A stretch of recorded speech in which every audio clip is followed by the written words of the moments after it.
In times like these, we need faith that's victorious, and you can walk in it. Welcome to Victorious Faith with Pastor Mark Cowart. Hello and welcome to the broadcast today. So good to have you with us. We have as our guest all week, this week and next week, Bishop Joshua Lwere from Uganda. Thank you. And at the time of this taping, you just landed last night, and we appreciate you being here so much because there are totally different time zones. You're about 10 hours ahead over in Uganda. Yeah. And thank you, Bishop Joshua, for being here. Thank you. I tell you, this it's a delight for me to be here. I always enjoy it. It's like coming back home. And this is more than just a visit. I'm telling you, there is power in what I believe is the Lord's assignment for you and how He's using you in Uganda and what we need in America. And I want to make available to you, there's a couple of things. First, if you'd like to get these broadcasts are available for purchase. And many years ago when we first met, we had you here and you were teaching on thrones and altars. And this is more than just a teaching because they're living it out. I feel like I've had a front row seat to watching the transformation of a nation. You know, we have the saying here, Bishop Joshua, that at CFAN, that everything God does is through relationships. And that's why you have to guard the relationships that the Lord orchestrates, because the enemy will always try to destroy those. And this is a relationship that I am telling you, I know God put together. And it's been awesome to see why. And so the years ago when I first met you, it was about the time the Lord gave you that revelation. Something very profound happened with you and the president of Uganda, and we'll talk more about that later. So that information's on your screen. But Bishop Joshua, we left off yesterday with just an incredibly powerful revelation that God chose Nebuchadnezzar. And it did not fit Israel's framework because he was an idolater. That time he crafted that big statue of him and demanded people. And the scriptures that we read yesterday. So let's pick up where we left off, because you say elections, God uses leaders, those are gates. And you have to understand times and seasons. So let's pick up where we left off. What I was explaining was what we did in Uganda to capture the opportunity of the time. Because when God is dealing with nations, we are told in the book of Acts chapter 17, verse 26, that the Lord himself, from one man, Adam, he formed all the nations of the earth. He determined their boundaries and the times when those nations would be there. So the times is a key there. The boundaries and the times. And these times are gates in which God moves and works through nations. And for him to work, he works through people. The people he chooses. When he wants to, for example, we took an example of when God wanted to judge Israel.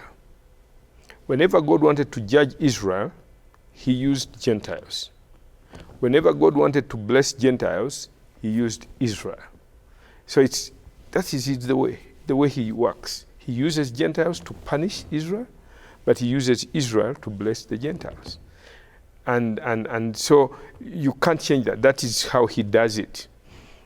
So at the time when he wanted to punish Israel, because he had told them, as long as you keep the sabbatical, that's every 7 years, leave the land to rest. Till it's 6 years, leave it to rest for 1 year. They forgot to do that for 490 years, cheating a cumulative total of 70 years.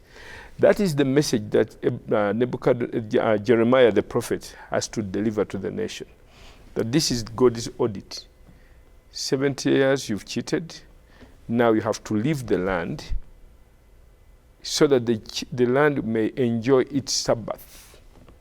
But if you repent, that can be extended. Every time a nation repents, Instead of judgment, a revival comes. So revival and judgment are always, each is waiting for the other. If people repent, the revival follows.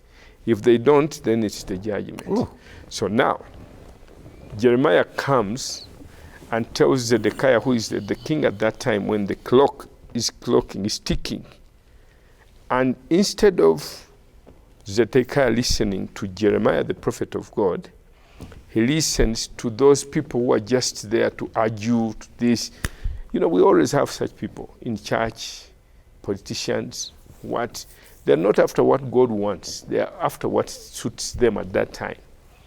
The church is supposed to be the prophet of God. The church is supposed to be sensitive to what God is saying. Not what we want, not our preferences. We have human preferences. But what we've learned in Uganda is not to listen to our preferences. We would rather say, oh Lord, what exactly do you want? We will pray that your will is done, rather than our political preferences, tribal preference. I come from a different tribe from the president. The president comes from another tribe. My tribe was the predominant one. So my people would want us to be in leadership, and as a Muganda, I'd want. But to me, that's not the important thing. Being a Christian, my value system changed. Can I insert this? Because you and I have talked about this. Yeah. One day you told me a story. I think your brother came to bring you some food to bless you. And there was someone from your church of a different tribe. And so he says, what is he doing here? In this house. And didn't he take and... Yeah, he had brought matoke, which is a very good chicken, and chicken is, people like chicken very much. It's a staple. And milk and other groceries. And he finds my wife in the sitting room, and we have another, family of another tribe.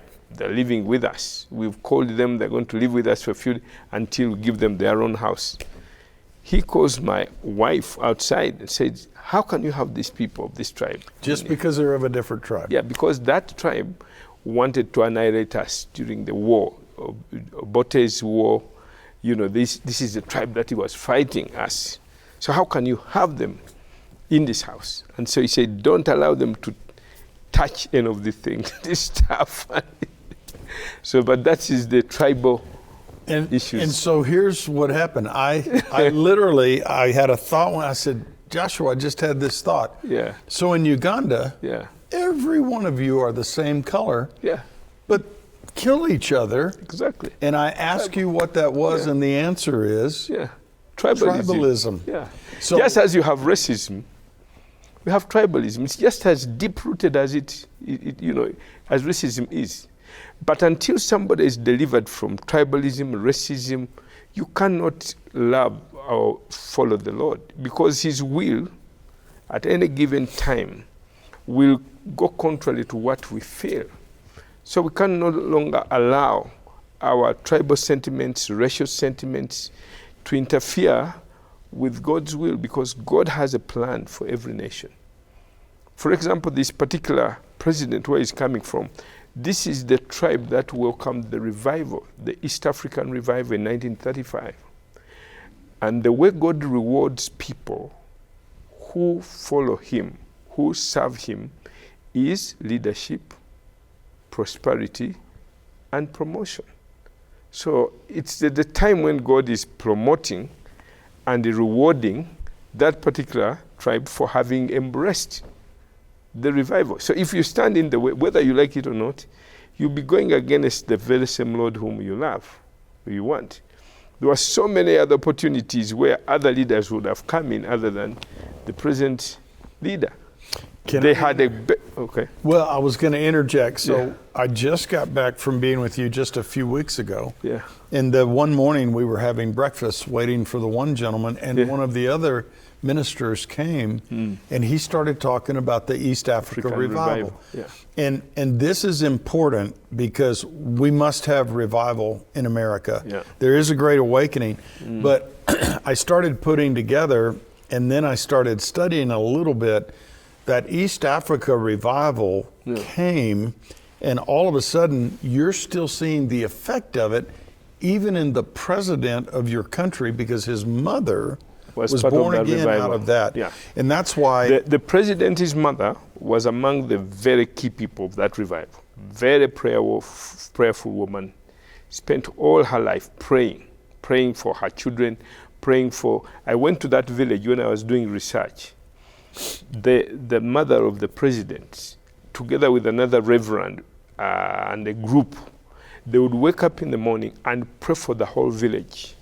One name after another. I found these big black books. They would write Mr. So and so, the neighbor, and all his children, and they would pray for each of the children. They would go to another day, from morning to evening, praying for the whole. I was amazed. Now, the widow of that reverend was 96 years. I found her there, and the night that reverend died, who was praying with the president's mother, the night he died, the day he died, he warned his children 3 days ahead. Said, in 3 days I'll be going. Then on that morning he told them, today is the last time that you have to bring food to me, because he would wake up in the morning, go into what we call the plantations, and he would pray the whole day. They even ended up putting a small shelter for him, because he would pray the whole day. Pastor Mark, this guy prayed for the last about 20 or 30 years of his life, until he was very old. He would wake up in the morning, go into that shed, pray the whole day. They would take lunch there, evening tea there, and then he would come back in the evening. And he had these big books, praying for all the people in the village. So this President Museveni and all his colleagues, these are the beneficiaries of the prayers of the president's mother and these kind of people. The revival, the East African revival, affected these people. This is an encouragement for intercessors. Yeah. How long do you think it was from the time these prayers were being prayed and they were logging until they started seeing the fruit of it? Oh, it took many years, because the revival was in 1935. President Museveni became president in 1986.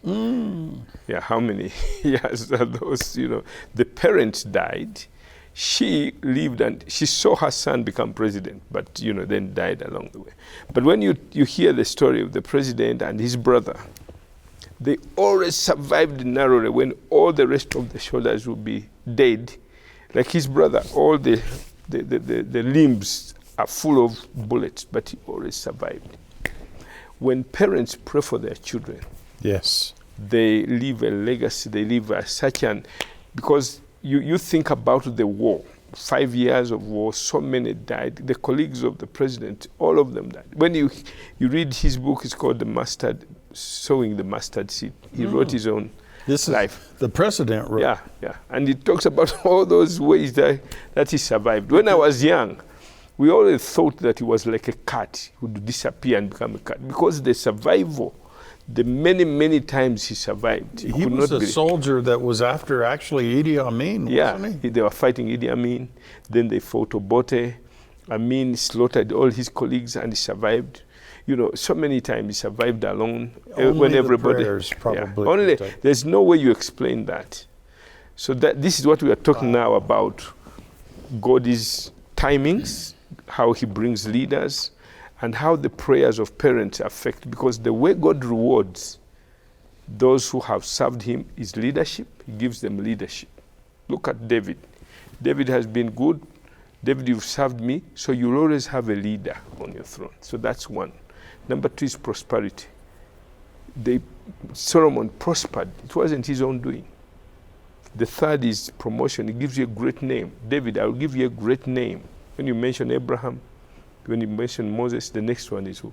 David. So God gives those three to the people, the revivalists. Even here, Jonathan Edwards, all these people who Whitfield. When you look at their lineage and their descendants, they always become leaders. They always become prosperous. they always get great names. I have to insert this.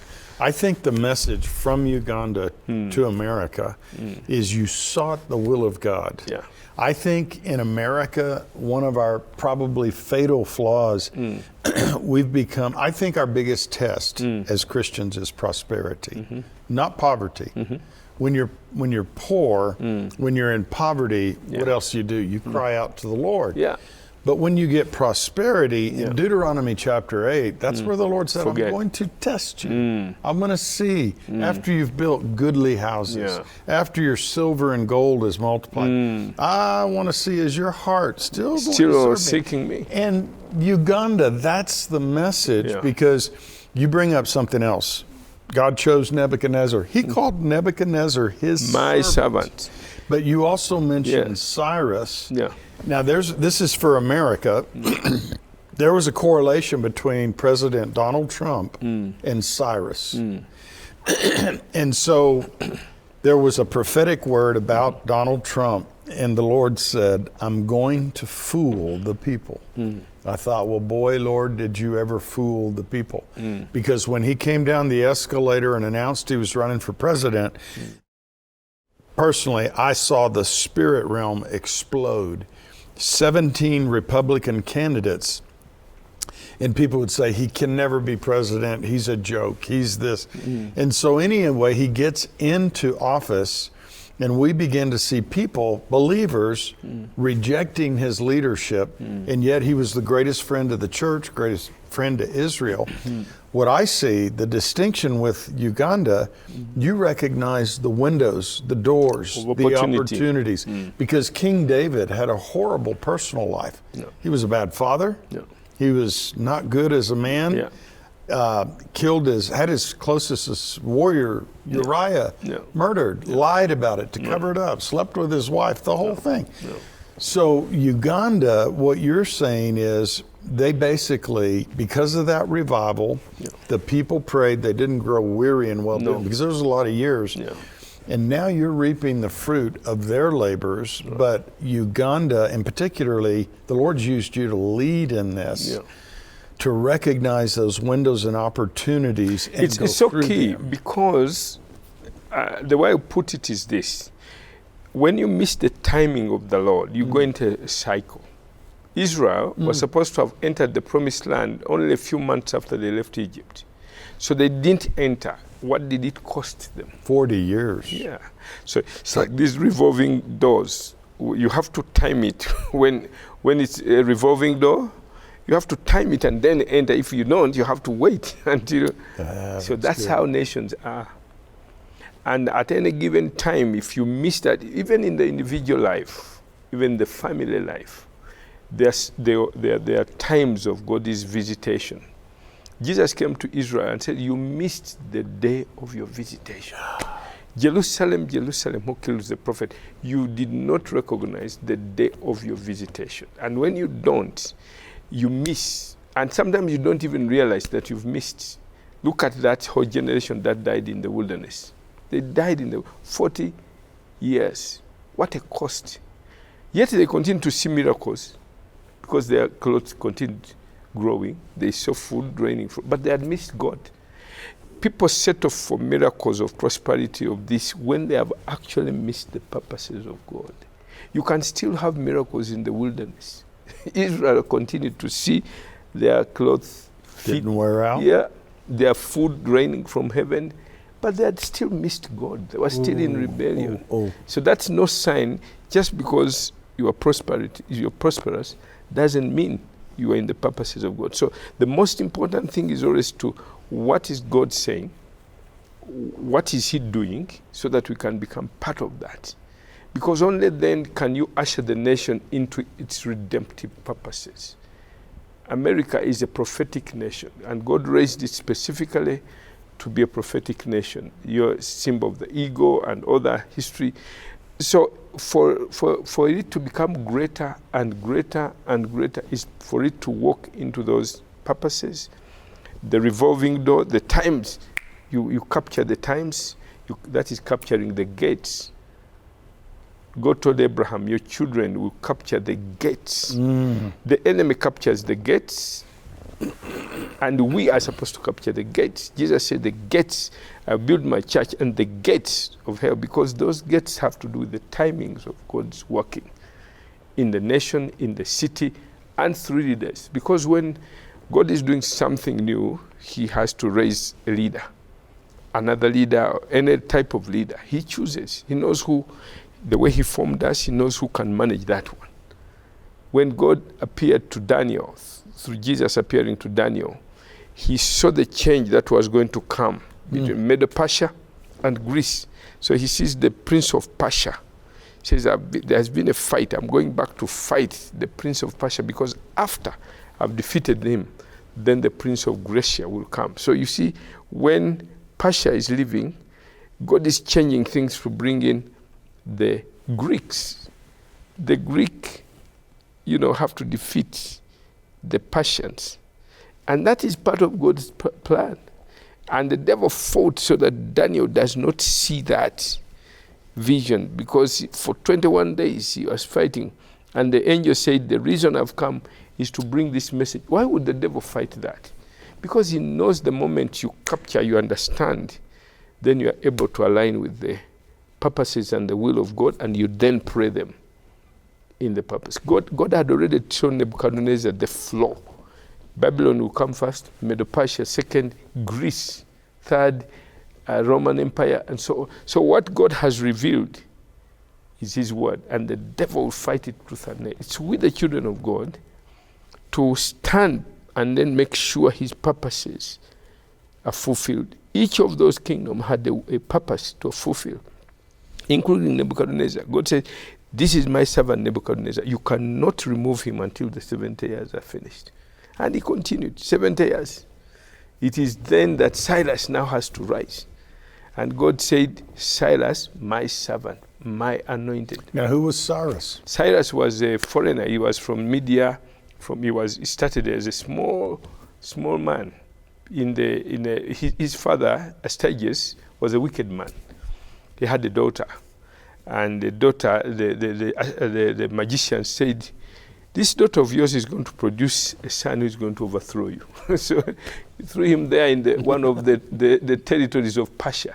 So the daughter ended up having the prince of Persia, one of the Persian princes, marrying, and that is Cyrus, how Cyrus is born. And then he keeps conquering, and then he conquers his father-in-law. All these battles, he conquered without any war. Because God saw him. God touched him. And then he basically made it so that the Jews could worship again. Because that's the key where he raises him. He said, now the work of Cyrus will be to bring back the Jews to their nation. Is that important? Yes. Because after the 70 years, one cycle ended, these Jews have to go back, and God had already said it by his word. Listen to Ezra, how Ezra put it. Ezra chapter 1, he declares clearly that that has to take place. Ezra is here, chapter 1. How does Cyrus know about this? Because when the Medo-Persians are attacking the Babylonians are so sure. They have a big city. It is, the walls are 187 feet thick. Nobody could assail them. So they were inside. Belshazzar was so sure that he threw a party when he heard that the Medo-Persians are attacking. They have enough water inside the city. It came by the river Euphrates. So what Cyrus did, his army, was to go down and stop the Euphrates River and go down, because the depth of the wall from the ground was 30 feet. So there was no way. 30 feet, that's... And the water supply was key. Yeah. If you could cut off the water supply, you could... And then there was no way for them to go through the water. So they went deeper. And so they dug below the wall, entered, and dug a wall and ended up in the state house, Belshazzar's house. So they dug all the way from... And then the trench they kept, they had been digging for a long time. They didn't know where they would end. But then they ended inside the city, inside the king's bedroom. So that night when Belshazzar sees the handwriting, and Daniel says, mene tekel upharsin, your kingdom is going to be taken away from you today. He didn't know that by that time the Medo-Persians were already, they're about to break through.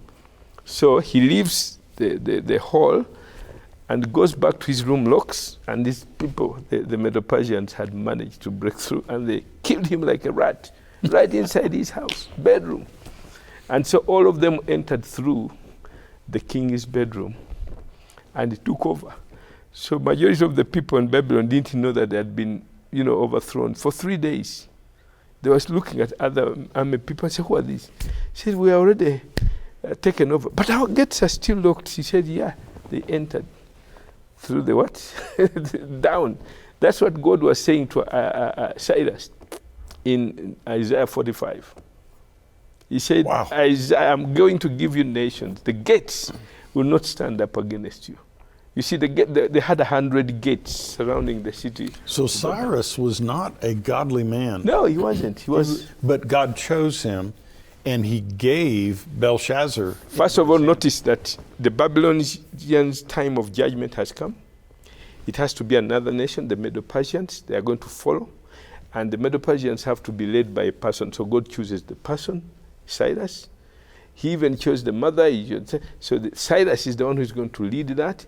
And he said, I'll go before you. Not even gates of iron and bronze will stand before you, because there it is. There were 100 gates. They were so high, nobody could scale them. They had people all over. So they were sure. Yet God gave them wisdom, and they came through the ground. So they took over. And who tells Cyrus about this? 3 days later, Cyrus comes on a horse entering the city. And Daniel, the very old man, showed him Isaiah 45. And says, yeah, that's how Cyrus come to know about That's a great place. We're out of time, Bishop Joshua. That's great, because there's so many places we can go from here. Yeah. And I want to encourage you to make sure to be with us tomorrow. Yeah. This is incredibly powerful. There are so many things going off inside of me right now in relation to what I'm thinking about America, because of the destiny we have. So here's what I'd like to do. We make available for purchase, information's on your screen, our talks today. Every time I get around Bishop Joshua, I just begin to get downloads, and I have to study, and I make notes that I have to go and dig even deeper. We make that available. Also, his series when he taught here years ago on thrones and altars, that's available on the screen. Thanks for joining us today. I'll see you tomorrow at this same time. Until then, may the Lord's richest blessings be yours. Most Christians firmly agree our nation is on a dangerous trajectory. The alarm's been sounded, and God is awakening His people. Order your copy of this new teaching today at markcowart.org or call us at 1-800-590-4764. Thank you for watching the Victorious Faith broadcast. I want to invite you, if you're in the Colorado Springs area, would you join us for a Sunday service at Church for All Nations? So we want to invite you to one of our services at 9 or 11 a.m. You can also be a part of services online, and you can check out all of our kids ministry episodes on the CFAN app.